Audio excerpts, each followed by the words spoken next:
So आजच्या लेक्चरला आज आपल्याला बघायचं आहे एक आपल्याकडे IPL डेटा सेट अवेलेबल आहे जो की अराउंड 2018 पासून 2025 पर्यंतचा पूर्ण जो IPLचा डेटा सेट आहे तो आपल्याकडे अवेलेबल आहे.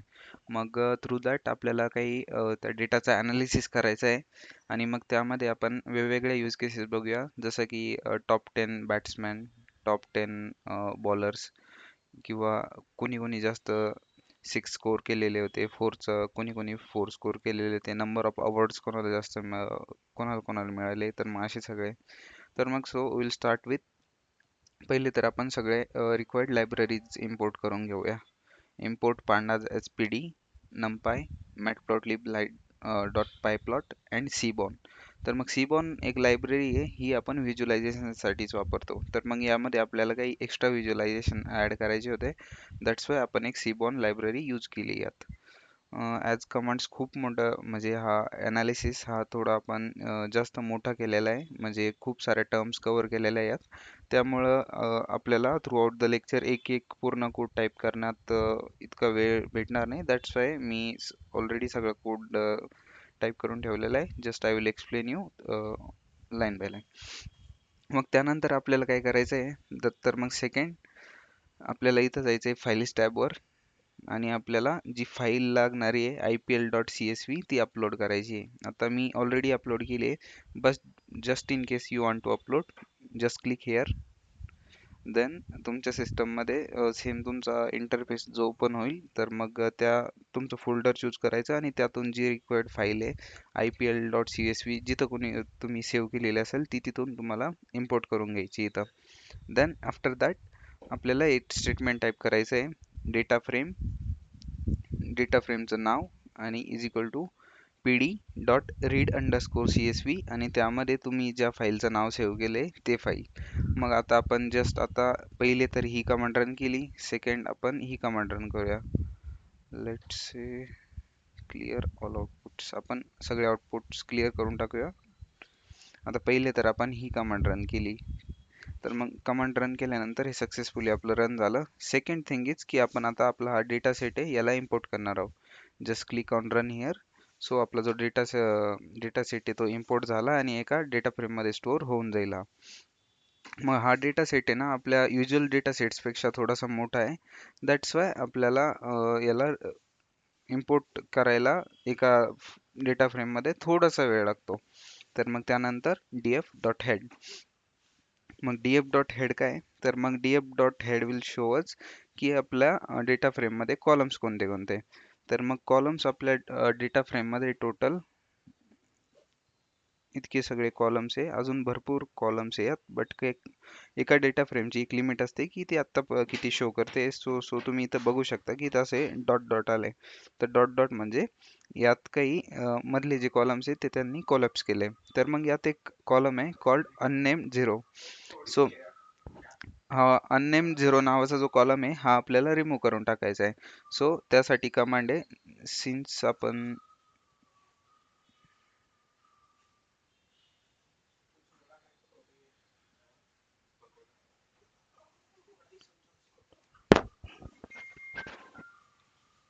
हॅलो.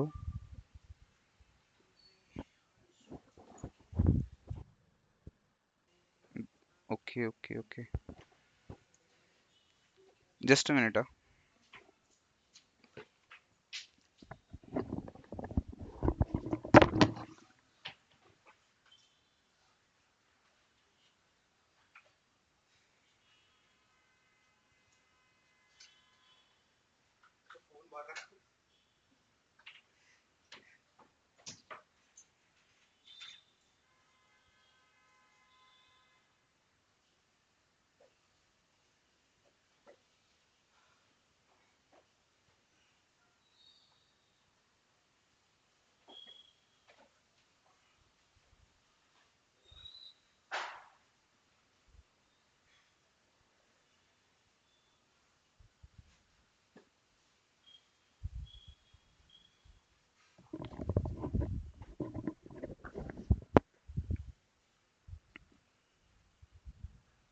हॅलो. आता स्क्रीन पण विजिबल आहे क्लिअरली. Okay okay.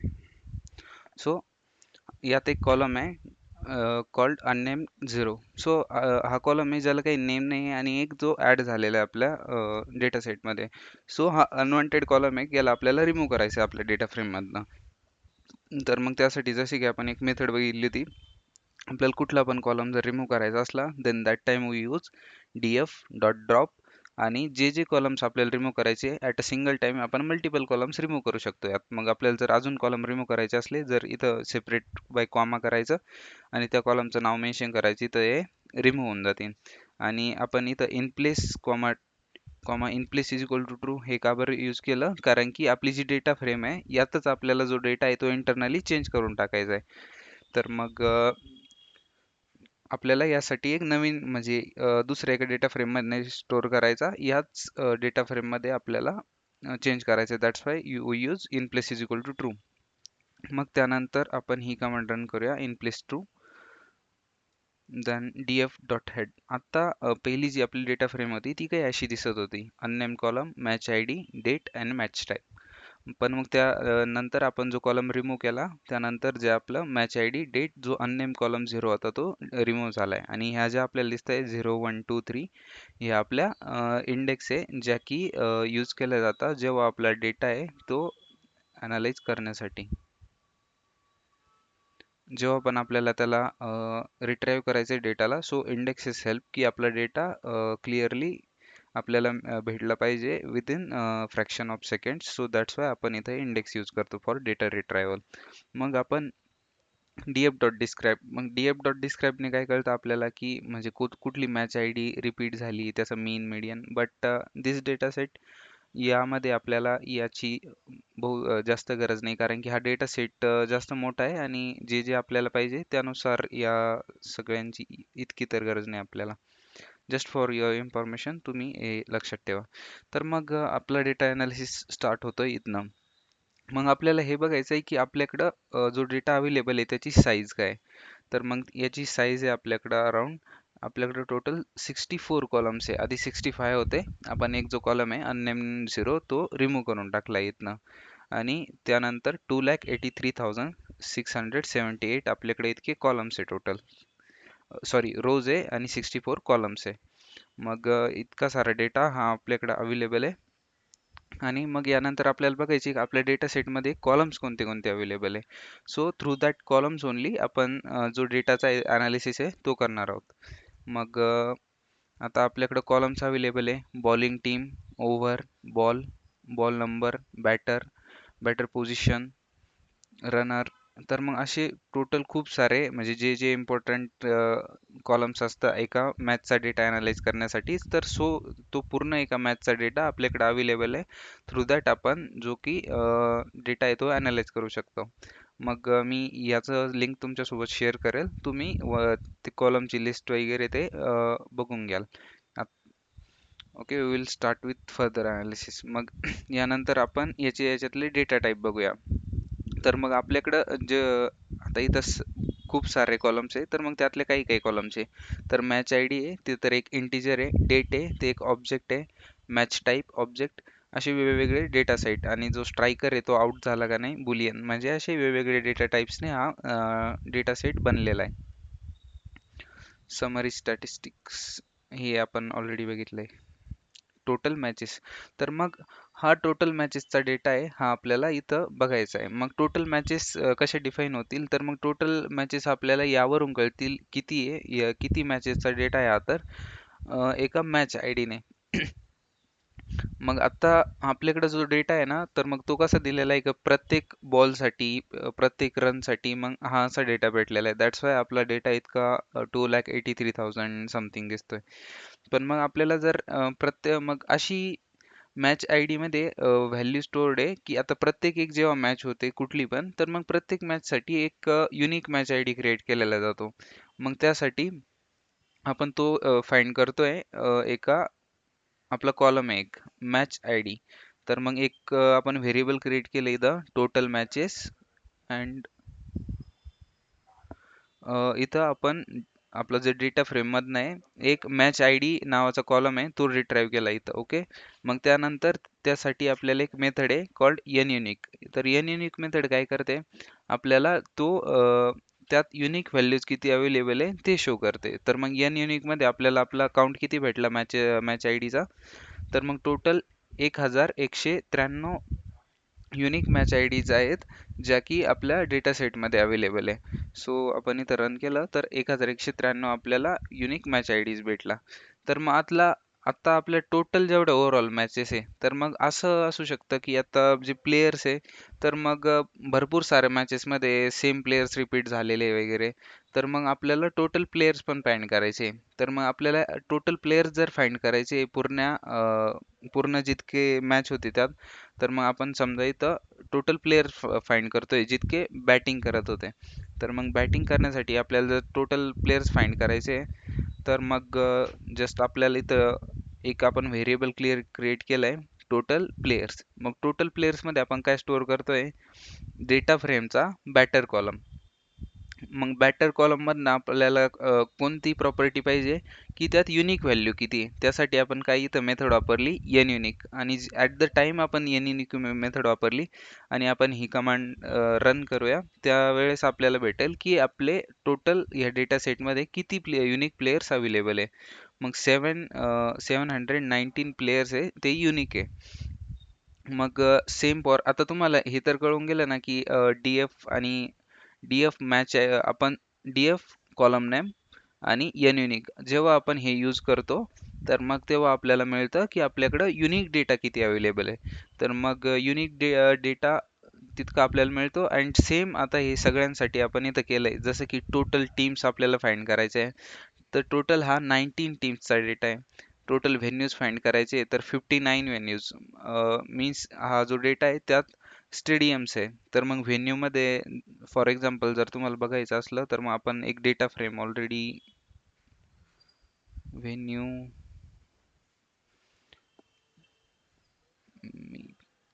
जस्ट आपण तो डेटा पण शो करूया जो आपण बघतोय आता.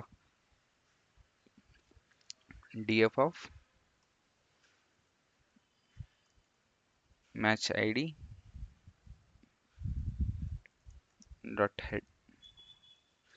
ओके, मॅच आय डी अशा काही शो होत आहे. तर मग इथं काही आपल्याला मॅच आय डी दिसतंय त्या कॉमन दिसतंय कारण की त्या सॉर्टेड आहे. मग प्लेयर्स जर बघायचे आपल्याला, मग प्लेयर्स असे स्टोअर केलेले आपण डीएफ ऑफ बॅटर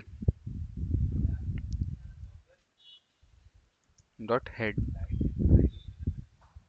मग आता हा बॅटरचा डेटा आहे. मग S C Ganguly, B C McCullum. तर मग हा आपला जो डेटा आहे आपल्याकडे हा असा अवेलेबल आहे. मग batting same for batting teams as well D F of batting team dot head. तर मग हा जो डेटा आहे सॉर्टेड आहे, दॅट्स वाय ते एकाच टीमचं नाव येत आहे. बट जस्ट आपण जर सॅम्पल घेतलं, सॅम्पल ऑफ 5, तर मग आता वेगवेगळ्या टीमचं नाव येते, जसं Mumbai Indians, Kolkata night riders, Pune warriors, Chennai super Kings. Okay, तर मग इच टाइम जो डेटा आहे तो चेंज होतोय. And same for venue as well D F of venue dot sample. Okay, आता तर मग हे वेगवेगळे स्टेडियम जे आहे ते आपल्याला शो होत आहे. तर मग असा जो आपला डेटा स्टोर्ड आहे, मग आपल्याला मेनली हे बघायचं आहे की आपल्याला जे युनिक व्हॅल्यूज आहे त्या इथं मिळत आहे. ओके, आता आपल्याला टोटल व्हेन्यूज किती अवेलेबल, ते 59 व्हेन्यूज अवेलेबल आहे ज्यांचा डेटा आपल्याला इथं मिळतोय. तर मग अँड टोटल सिटीज, टोटल सिटीजमध्ये किती, आता एक सिटी तर त्यात मल्टिपल स्टेडियम्स पण असू शकतात. मग दॅट्स वाय आपल्याला स्टेडियमचा काउंट वेगळा मिळतोय आणि सिटीचा काउंट वेगळा मिळतोय. जर आपल्याला सिटीचा डेटा बघायचा आहे, तर मग लेट्स आपण बघूया D F of city dot sample 5. Okay, आपल्याला ह्या सिटीजचा डेटा मिळतोय. इच टाइम त्या चेंज होतील, कारण की आपण सॅम्पल वापरतोय.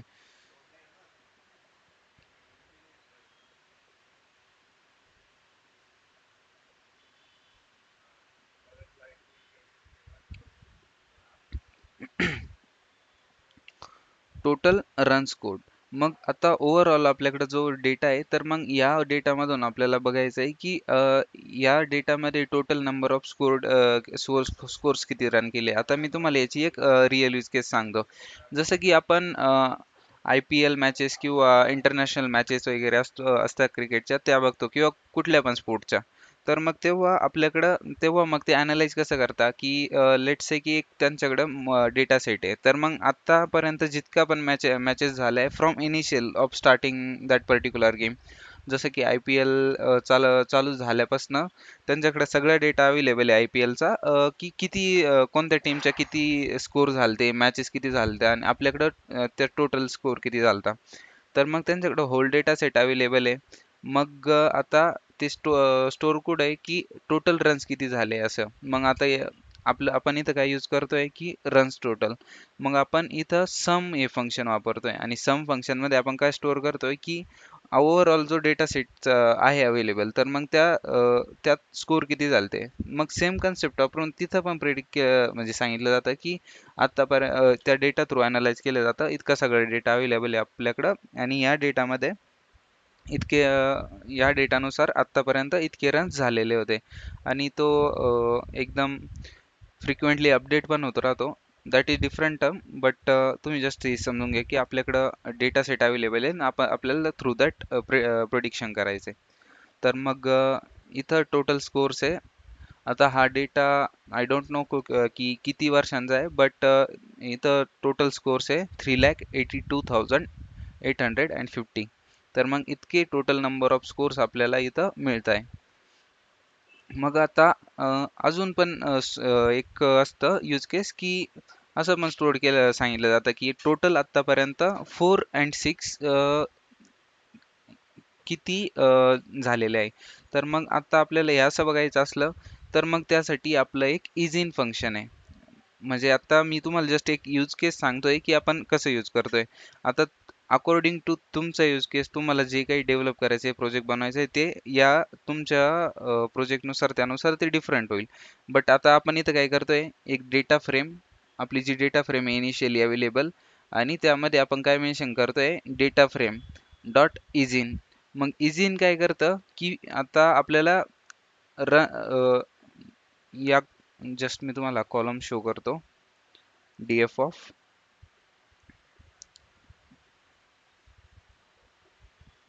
runs underscore better dot sample.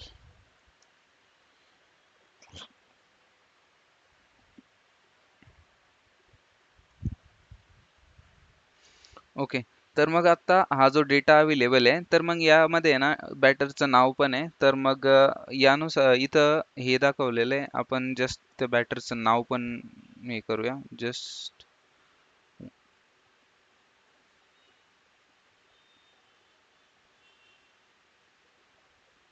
Batter.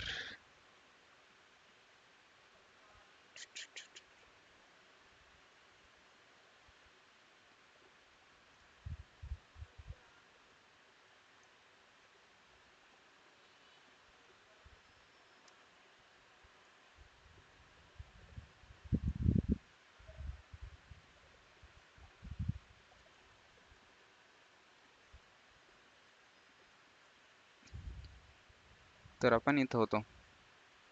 आपल्याला बघायचे की एका बॅटरने रन किती केले आणि त्या बॅटरचं नाव काय होतं.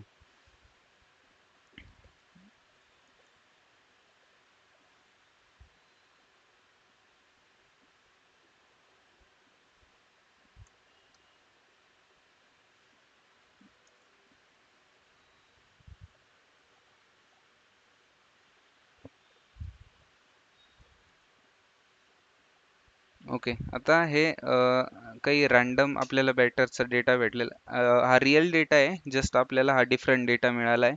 तर मग या आता डिफरंट डिफरंट मॅचेस आता, आणि त्या मॅचमध्ये त्या बॅटरने रन किती केलेले होते, म्हणजे नॉट ओव्हरऑल हे प्रत्येक बॉलवरचे रन आहे. तर मग इथं 6 बघायला भेटते आपल्याला, 1 1 2. तर मग आपल्याला इथं हे फाइंड करायचं आहे की या पर्टिक्युलर डेटा सेटमध्ये मग किती नंबर ऑफ 6 आणि किती नंबर ऑफ फोर्स होते. तर मग आपण ते कशाने फाइंड करतोय, इज इन फंक्शनने. मग रन्स बॅटर मध्ये काय स्टोअर आहे, आता हा कॉलम आहे, मग यामध्ये काय स्टोअर आहे, तर मग ते तो डेटा स्टोअर्ड आहे की किती त्यांनी रन केले. मग इथं 1 6 आपल्याला 4 पण मिळेलच आपण जर मोर सॅम्पल्स ट्राय केले. ओके, इथं एक 4 पण मिळतोय. तर मग आता इज इन काय करतं की 4 आणि 6, मग एवढ्या किती एंट्रीज आहे ते बघतं की 4 च्या किती एंट्रीज आहे आणि 6 च्या किती एंट्रीज आहे. तर मग नंबर ऑफ 4 अँड 6 आपल्याला किती मिळतं यात, की या पूर्ण ओव्हरऑल डेटानुसार की आतापर्यंतच्या मॅचेसमध्ये 47,643 number of force and six झालेले. इन्स्टेड आपल्याला जर एवढा डेटा फाइंड करायचा आहे की नंबर ऑफ फोर्स किती झाले, तर मग 432,866 आपल्याला फक्त जर फाइंड करायचे 6 किती झाले, तर मग आपल्याला इथं भेटत आहे 14,777.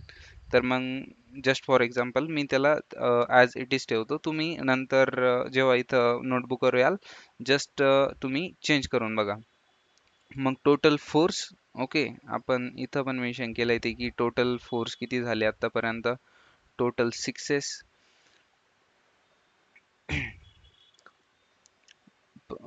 प्लस ओव्हरऑल डेटानुसार की एका ॲव्हरेज बॉलवर रन किती होते. तर मग आपल्याला जेव्हा तिथं दिसतंय की average run rate, so this is defined by this की टोटल रन किती चालू आहे आणि त्याचा मीन. हा, मग जर आपल्याला हे बघायचं आहे की एका बॉलमध्ये हायेस्ट रन किती झाले, तर ऑफकोर्स ते आहे 7.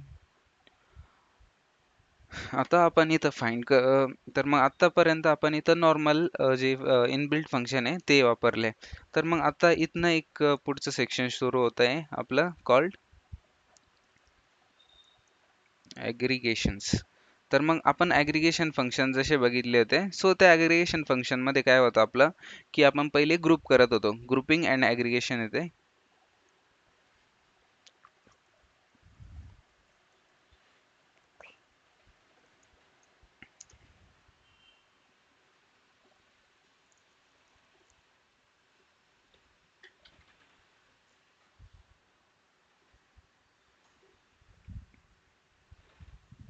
व्हॉइस स्क्रीन क्लिअर आहे? हॅलो. ओके.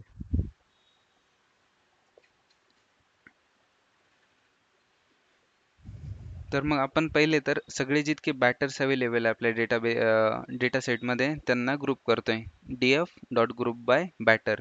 आणि इथं आपण काय करतोय, जे रन्स आहे रन की एका बॅटरने जितके जितके रन केले ना, मग त्यांना आपण काय करतोय, सम करतोय. तर मग आपल्याला थ्रू दॅट टॉप 10 बॅटर्स मिळतील. आणि सॉर्ट करता त्यानंतर आपण काय यूज करतो इथं, sort values ascending is equal to false. मग आपल्याला टॉप 10 बॅटर्सचा डेटा जो इथं आहे तो मिळेल आता या डेटा सेटमध्ये जो इथं. तर मग टॉप 10 बॅटर्स राहिलेले, फर्स्ट विराट कोहली, रोहित शर्मा, देन यश धवन, वॉर्नर, रैना. तर मग असे वेगवेगळे जे बॅटर्स आहे या पूर्ण डेटा सेटमध्ये, तर मग असा आपल्याला हा डेटा टॉप 10 बॅटर्सचा मिळाला आहे. मग आपल्याला बॉटम 10 बॅटर्सचा जर फाइंड करायचा आहे, तर मग इथं तुम्ही बघू शकता आपण काय केलं तर ग्रुप बाय पहिले तर बॅटर केलं. मग ग्रुप बाय बॅटरने काय भेटलं आपल्याला, की बॅटर भेटले आणि त्यांचा जितका जितका रन रन आहे रन रेट आहे तो मिळाला. मग त्यानंतर आपण त्या रन रेटला काय केलं की सम केलं. म्हणजे आतापर्यंत जितके पण त्यांच्या मॅचेस होत्या, मग पूर्ण ज्यांचे स्कोअर्स होते त्यांची एक सम क्रिएट झाली. मग सम क्रिएट झाल्यावर आपल्याला ही व्हॅल्यू भेटली फायनली, कुठली, 8,889. तर मग ह्या अशा सगळ्या प्रत्येक आपल्याला जितके बॅटर्स अवेलेबल होते सगळ्यांसाठी व्हॅल्यू मिळाल्या. मग आपल्याला काय करायचं होतं, त्यांना आपल्याला डिसेंडिंग ऑर्डरमध्ये प्लेस करायचं होतं. मग आपण इथं काय यूज केलं, just sort values ascending is equal to false. मग ascending is equal to false, मग ते डिसेंडिंग ऑर्डरमध्ये आपल्याला मिळाले. आणि आपल्याला जस्ट टॉप 10 दाखवायचे होते, तर मग आपण इथं यूज केलं 10. जर आपल्याला 5 दाखवायचे टॉप 5, तर मग आपण टॉप 5 यूज करू शकतो इथं. तर मग I will keep it as 10. मग आपल्याला टॉप बॉटम 10 जे पाहिजे होते. तर मग सॉर्ट व्हॅल्यूज मध्ये आपण ते बाय डिफॉल्ट काय असतं की ते असेंडिंग ऑर्डर मध्ये सॉर्ट करतं. तर मग सेम क्वेरी आहे, फक्त दोन्हींमध्ये एक चेंज आहे. इथं ascending is equal to false आणि इथं असेंडिंग आपण काही मेन्शनच नाही केलं, किंवा आपण असं पण मेन्शन करू शकतो की ascending is equal to true, but it is not needed. ते बाय डिफॉल्ट असेंडिंग ऑर्डर मध्येच सॉर्ट करतं जो डेटा आहे त्याला. आपण जेव्हा ही क्वेरी रन करूया तर मग आपल्याला आतापर्यंत हे हे त्या बेटरचा डेटा आहे, म्हणजे आपल्या डेटा सेटमध्ये अवेलेबल. मे बी तो आत्ता जो आहे करंटली अपडेट झालेला असेल, बट हा त्या बॅटर्सचा डेटा आहे ज्यांचे म्हणजे रन काहीच नाही या डेटा सेटनुसार. तर मग 0 0 0, कारण की आता हे असेंडिंग ऑर्डर मध्ये